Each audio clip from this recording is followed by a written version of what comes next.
Welcome back. In this episode, we build the resource machine, a contraption that turns cobblestone into more resources than we could ever need. Along the way, we liquefy ores, haunt some sand, and ignore workplace safety guidelines. Let's get into it. So since the last episode, I've been doing some work around the base. As you can see, I extended the design that I had started in this room over here into the rest of the base. As promised, I've completely replaced the farm that was in here with these hopper botany pots. So I've got all these potatoes and carrots, beetroot. Over here we've got kelp, got sugarcane, some vines, we've got industrial hemp, and then also all the different types of wood. So that has been very helpful, just having this passively collecting all those resources for us. And over here I got rid of all the trees, put down some grass, and then all these guys spawned. So I put a bit of a fence around it. They were making a lot of noise, so I actually had to muffle them. You can do that by clicking this button here. You can set the individual volumes of a lot of sounds in the game. So yeah, I just set the cows and the sheep to be quieter because they are very distracting and very loud. Over here, we've done some redesign as well. I moved a few walls around, completely redesigned this area. I actually got the two different encased fans now. So we've got one for bulk blasting and also one for bulk washing. As you can see, the water wheels are missing.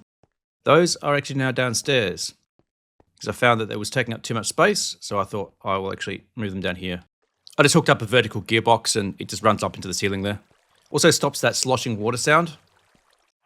So the main thing I want to tackle in this episode is automating our resource production. It'd be really handy if we didn't have to run things manually through the washer. So I want to set up a system that will automate that for us. Basically from the whole cobble gen to the hammering to the creation of the ores. In order to do that, we're going to have to go on two side quests. So the first one is we're going to need some brass. Brass is an alloy of copper and zinc. So we have access to both of those, but we don't have a way of alloying them together to make brass. So we can do that with a smeltery, but first we've got to build one of those, obviously. The other thing we're going to need is nether quartz. Nether quartz can be obtained by bulk washing soul sand. There's a 10% chance. We don't have access to soul sand yet, so we're going to have to create a process for making soul sand. And one way to do that is to bulk haunt sand. So the problem we have there is that in order to actually do bulk haunting, we need some kind of a soul fire. So that's either a soul campfire or a piece of soul sand that's on fire. We're going to need soul sand to make soul sand. So that creates a bit of a problem, but luckily Create comes to the rescue with a recipe that we can use. So you can take some sand, a mob soul, and some water, and that will actually create soul sand. I managed to get a mob soul by killing some of the cows, so I can tick that off. Oh no, it starts again. Are you serious? Okay.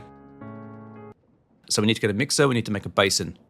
A mechanical mixer, cogwheel, andesite casing, and a whisk. That's pretty easy. Whisk is andesite. Oh, that's actually really easy. Let's do this. Was it like that? Yep, that'll do it. That's a whisk. Put that together.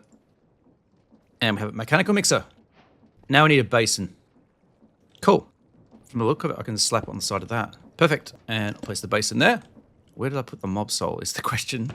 Now I've got to go searching through all these chests. This is a mess. Come on, where did I put it?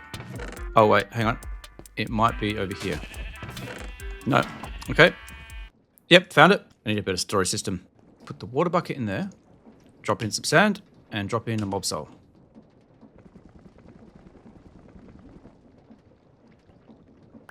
And there we go. Soul sand. Alright, let's hand this in. Advanced pipe upgrade. Okay, it's not a paxel at least. So we make that shape. Across there like that. And the soul sand. And now we have a soul campfire. So put that in there like that. There we go. Okay, that's what I wanted. So we just take some sand. Pop it in there. And this will transform into soul sand. There we go. Haha. Super easy.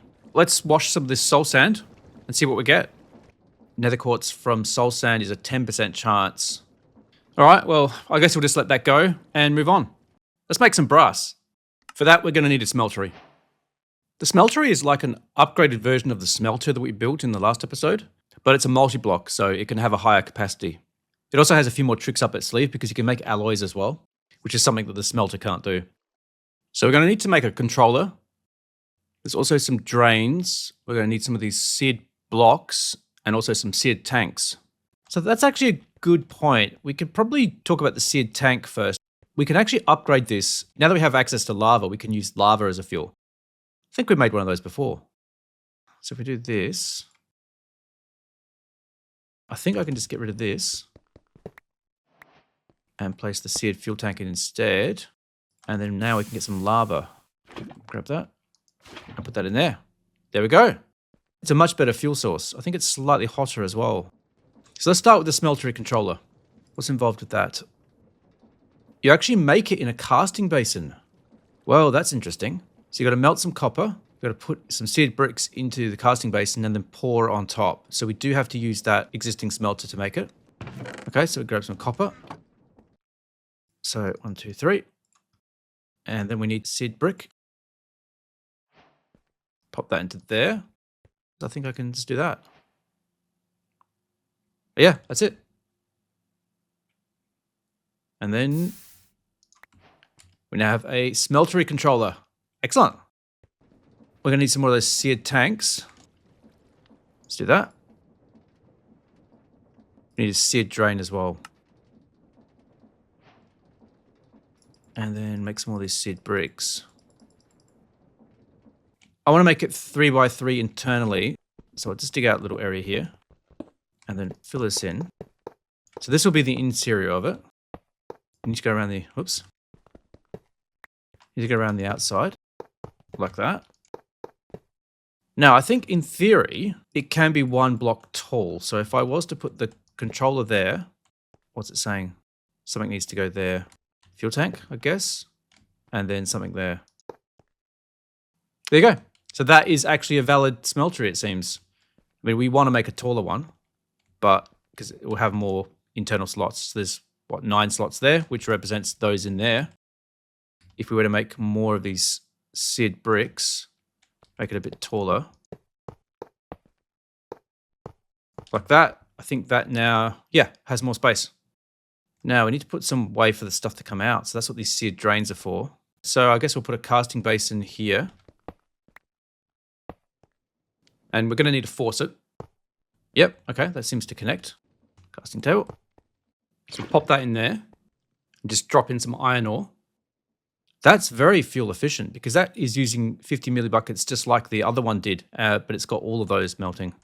Well, I guess we'll wait for that to melt, but we're going to need an ingot cast.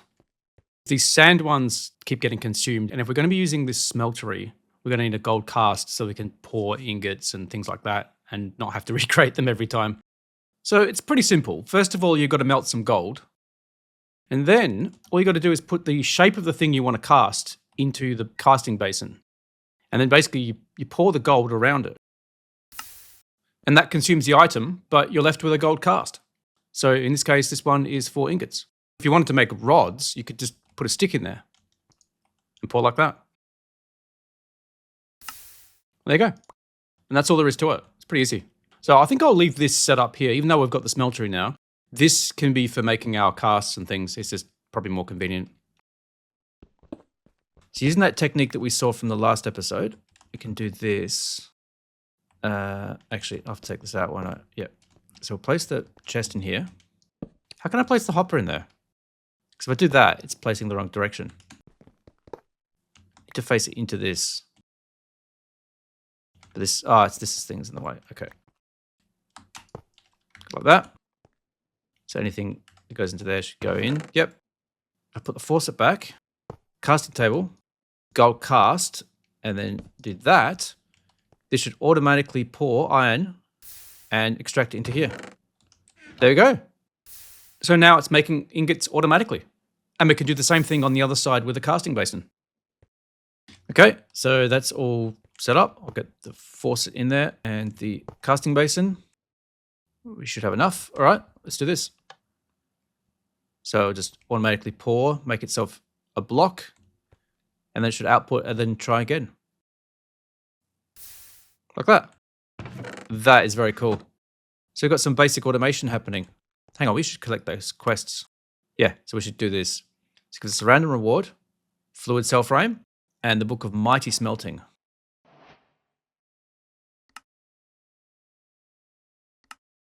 Yeah, okay. Yeah, there's quite a lot of information in here. We can circle back to that. Guess we can start making better tools. Well, we have the smelter up and running. The whole point of this was to make brass, so let's do that. As I mentioned earlier, brass is an alloy of copper and zinc. I might just put in 9 of each, because it's 1:1, so that should work. And then once that's all melted, it should just form brass in here instead of just a layer of copper and a layer of zinc. There we go. It took a little while, like it was reorganizing itself, but now we have molten brass. Brilliant. So we are going to need ingots, so I guess we'll use this guy. I love this automation. It's cool. We've got the nether quartz and the brass is on its way. So now I guess I can explain why we need those two things. I'm planning to automate the bulk washing process so that we can bulk wash 3 different things at once, particularly gravel, sand, and dust, using the create conveyor belts, tunnels, funnels, and a storage mod called functional storage. We're going to create a wall where all our products are going to go. So functional storage, there's 2 key components. There's the functional storage controller, which looks like this. Some stone, some drawers, some blocks of quartz, and a redstone comparator in the middle. And then the drawers themselves look like this, is just a chest surrounded by wood. So dead simple. The storage controller works as though it's an inventory itself, but it has no internal storage. The storage is in the drawers. So you can place some drawers, and then using something called a linking tool, pretty simple, bit of gold, bit of paper, bit of diamonds, and then a drawer itself. You link the storage controller to the drawers. So you just do that by right-clicking, and then select the drawers. If I place a chute on top of here, and then drop some items into the top here, they appear in the drawers. You can pick these up and then place them back down, and they still contain their storage. You left click to take things out, right click to put things in. And one final thing that we need to cover is something called a compacting drawer. The resource washer is actually going to produce some items that are not very efficient to store. For example, iron nuggets. We'd prefer it to be in ingots or maybe even blocks. Well, the compacting drawer takes care of that for us, switching between the nuggets, ingots, and blocks automatically. So I'll place a stack of iron nuggets into here. You can see that's equivalent to 7 ingots, but not quite enough for a block. So let's add another stack. And now you can see that there's actually enough to take out the whole block. And there you go. That just works. Another key ingredient we're going to need for this to work is mechanical belts and these funnels. So a mechanical belt is pretty easy. It's just made from dried kelp. That's the reason why I set up the kelp factory over there. And the brass funnels look like this. So it's made from an electron tube, brass ingots, and dried kelp. Electron tube is polished rose quartz and an iron sheet, and polished rose quartz actually involves using sandpaper on rose quartz, which is nether quartz and redstone dust. Lots of redstone dust. And we do that by holding the sandpaper in the offhand and then right-clicking with the rose quartz. If I place down the shaft there and a shaft there, right-click with the mechanical belt here and then drag it over to there, you can see it's created this belt. If I attach a hand crank, it rotates. This is linked to that storage container. If I put a brass funnel on here, the funnel will extract items from this storage and put them onto the belt. Or, if the belt's going in, put them into the storage. So if I rotate the crank, you can see the items have appeared on the conveyor belt. And if I reverse direction, they go back into the storage. There is an andesite version of this, which will do 1 item at a time. I prefer the brass funnel because it will do a stack at a time. And it also has the ability to be filtered, which we'll get to later. To help with the distribution of the cobblestone in the resource washer, I'm going to use something called an item pipe from the Pipez mod. This is how you make one. Iron ingots, 2 droppers, and redstone dust. It gives you 16, so that's pretty easy to make. Now, if I place down some inventories and then hook up the item pipes won't actually pull from an inventory by themselves. You need to tell them to extract. So you can do that by shift right-clicking on the end of the pipe with a wrench. It adds that little extra border. So as you can see in the tooltip at the top, transferring 4 items every 20 ticks. So if we come around here, you can see it's now extracting items from the cobblestone generator. But we have a problem. It's only going into this inventory. Now the reason why is that the Pipez mod, by default, will always go for the nearest inventory. Once you've switched into extract mode, you can right-click on this and you get a little bit of a user interface. So you have options that we can set here for whitelisting and filtering and stuff like that. So to start with, these options are disabled, but if you put in a pipe upgrade, then they become active. So amongst these options, there's distribution, and that affects how it distributes the items to the inventories that it's connected to. So if we change it to round robin, and you can see now it's distributing them evenly, which is exactly what we want.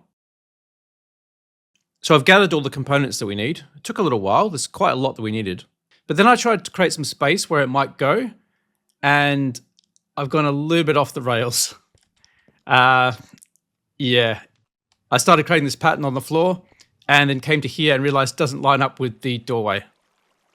And I'm not sure exactly what I've done wrong, but this bothers me a lot. So I'm going to have to fix this. This flooring here is black stone, which I discovered by accident. But when I was chopping this area out, a piece of cobblestone fell and landed here and then cooked. So it turned into black stone, and I quite like it. I don't normally talk about this in my videos, but maybe I'll do it this time.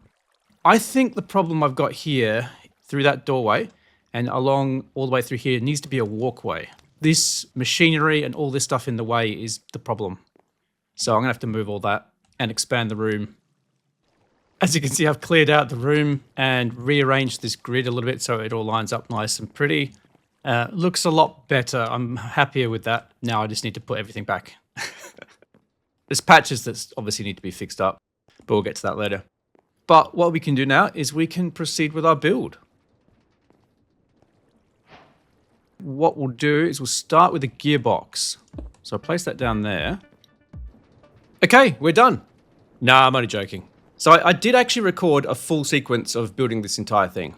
The problem is I missed one crucial thing. This only covers gravel, sand, and dust. It doesn't cover soul sand. I had to think about how to make that happen and realized that this was actually not a very good design and I came up with something better, so we're going to do that instead. Sometimes we don't always get it right the first time. Sometimes it requires refinement. I'll dismantle this and explain each of the concepts, I think, in more detail. So let's get to it. So this is the basic setup we're going to use. What we've got here is two brass funnels. We've got just an inventory at the top there, and we've got a depot in the middle. So this chest here represents where the gravel's coming from. It's going to get pulled out by this funnel, end up on the depot, get washed, and then come out through the other funnel, where it'll be collected by a conveyor belt and then go into storage. So if I just pop in some sand, you can see it goes straight through. So that's a bit of a problem because it's not going to stay here long enough to get washed. Now, what we can do is put a filter on this. So what I've done is I've set up a few filters which have a deny list of gravel, sand, dust, and soul sand. So it will not allow any of those to pass through. So I place that on here. Now when the sand goes in, it stays here. At that point, it'll be washed and this will convert into the products and then they will be allowed to come through and then they'll come out here. That's the basic setup. We needed a mechanism for getting stuff out of an inventory, have it wait until it's processed, and then moving on. So this setup here will do that for us. Anyway, enough talking, let's get to it. So we'll start off with some platforms to support some of these depots. Then we're going to want some depots on top of that. I'm going to need some brass funnels, and they'll feed onto this conveyor belt. Put a gearbox here. Run some shafts this way, put down another gearbox, and then hook it up to the main shaft over here. Hopefully this is rotating in the right way, which it is. Excellent. Good start. So we want the encased fan to go up here. What I'll actually be doing is having this encased fan sucking air rather than blowing it, because we're going to use a little trick where we can actually put the water at this end. I'll use some cogs to hook this up, and that should be pulling air in, which it is. Excellent. We're not ready to put in the resource production part yet, so I'll just place in some temporary blocks so that we can place the funnels in. Now we can get rid of these. Now we need to place some water. Let's make a shape like this. Then place down some of these trapdoors. Place this here temporarily, and now I can place the trapdoor underneath, open that up, put the water in, and close it, and get rid of that. Let's configure the item filters. Gravel, sand, dust, and soul sand being denied. One on each of these. I think we're ready to hook up some resources to these things. So this will be gravel, sand, dust, and then soul sand. So for gravel, we want one auto hammer because the cobblestone will turn into gravel. And for this next one, we want 3. And then this other one here, we want 4. Now I've got a tier 4 cobble gen. So I'll place this here and start hooking it up. I'll leave that unconnected because there's still more to do. We need the storage controller and we need another brass funnel to feed it. And now we need to link this to the wall. So I'll just go through, link all these guys. Okay, done. So now we could turn it on. Should find it's coming out, staying there, and then getting pulled in by this, which it is. There you go. And it's fitting into there and going into these. Excellent. For the soul sand, we're going to have to create a bulk haunter. So that's a little bit trickier. Place some cogs in and another encased fan. Place another depot here. Place a few blocks here just temporarily. Brass funnel there. And then we'll create some more auto hammers along here to make sand. Now we need to add another filter here so that it doesn't pull the sand out before it's turned into soul sand. So this one only allows soul sand to come out. So if we place that on there, the sand will stay there until it gets converted. And the last step, I guess, is to actually put the campfire in. And we can hook it up. Oops, hang on, I've just realized that's pointing the wrong way. So I can fix that, getting rid of that, placing it again. Or I could have used a wrench. Okay, and that's worked, and it's come out as soul sand, and that's been washed. And there you go, that's the whole thing. So one thing I like about this design over the previous design you saw briefly is that you can actually see the stuff that's going on. It's less hidden behind the brass tunnels. So now we are passively generating all the resources on that board without having to touch anything. I think the last thing that we want to tackle is probably these crushing wheels. So the crushing wheel is made through a process called mechanical crafting from andesite alloy, some wooden planks, and some kind of stone. It produces 2 crushing wheels, which is good because you need 2 for it to actually work. But we're going to need 21 of these mechanical crafters. And the mechanical crafters look like this: electron tube, brass casing, and crafting table. Don't make the mistake I did. This makes 3. So even though we need 21 of them, you only need to do this recipe 7 times, not 21 times. Otherwise you end up with tons more mechanical crafters than you need. Okie dokie. So put those in there like that. And 1, 2, 3, 4, 5, 6, 7. Done. So we start at the bottom with 3, 5 across here, and then those ones there. So that's the shape you want. We're going to have to grab ourselves a wrench and reorganize these, because if you see these little arrows, we need them all to sort of point inwards. So let me just go grab my wrench. And while I'm here, I might as well grab the ingredients for this build, right? So we're going to need andesite alloy, which I've got 15 of. Is that enough? 12, 13, 14, 15, 16. No, it's not quite enough, isn't it? Do I have any andesite? 1 piece of andesite. Right. Okay, I'll be right back.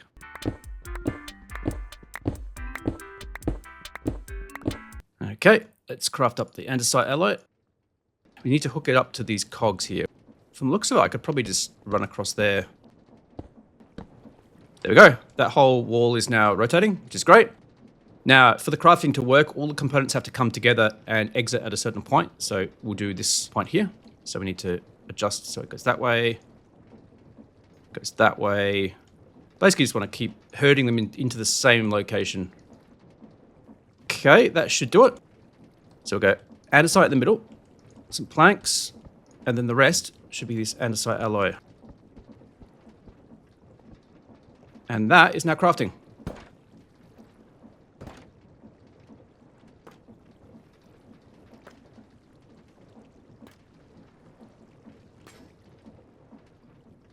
And there we go, 2 crushing wheels. I think if I'm clever, I can reuse this conveyor belt. I might have to extend it a little bit, but if I put the crushing wheels here, I should be able to just have it feed straight into that. So let's put down a gearbox here, and then a crushing wheel, then a bit of a shaft, that, and then the other crushing wheel. Make this one go across. Using a vertical gearbox, this should work. There we go, look at that. So it's critical that these be rotating in towards each other, otherwise it's not going to have a crushing effect. We can use chutes to feed gravel into this, and then chutes to take it out. I need to do the same thing at the top. Place some sort of an inventory, and then the chute under that. Just as a demonstration of how it works, I can put some gravel into that chest. And you can see it's grinding away, and the output should plop onto the floor there. But we want to extend this out. Replace that there. Get rid of this. And then do this. That should fix it. I've hooked it up to an auto hammer. I had to make a slight change because the chute was doing some weird things up there, so I just used an andesite funnel instead. So I just got the auto hammer there, and then an andesite funnel feeding into there. Let's make some engineer's goggles just to finish it off. So we've got some string, glass, and a golden sheet. We can get some string from the industrial hemp. Excellent. So to use them, you just put them into the head slot. The goggles let you see information about the stress capacity of things in the crate mod. You can see the water wheels are generating 512 stress units each. And over here, these are consuming 64 stress units each. Can be handy for when you're wanting to balance the amount of stress units you're producing and consuming. I decided to do a little bit of work here just to tidy this up and make it look a bit nicer, calling it the Resource Machine 2.0. I've actually wired up a lever so we can turn the whole thing on and off. The way I've done that is by putting these clutches in. They're pretty simple. The clutch is just andesite casing, a shaft, and redstone dust. And when you activate them with a redstone signal, they stop. They won't pass any rotation through. So yeah, this redstone wiring here took a little while to get working because I'm not that great at redstone. It's something I definitely need to improve on. Pretty cool. Well, I think that's a good place to leave this episode. Got through a lot. I'm really happy we got that resource machine going. That's going to make the rest of this playthrough a lot easier now that we have access to all those resources. I don't have to do a thing, it's just creating it for me in the background. What are we going to do next? Probably explore the world a bit, see what's out there. Maybe look into those resource chickens. Actually, if you have an idea of what I should tackle next, then drop a message in the comments. Thanks for watching, and I'll see you in the next episode. Cheers.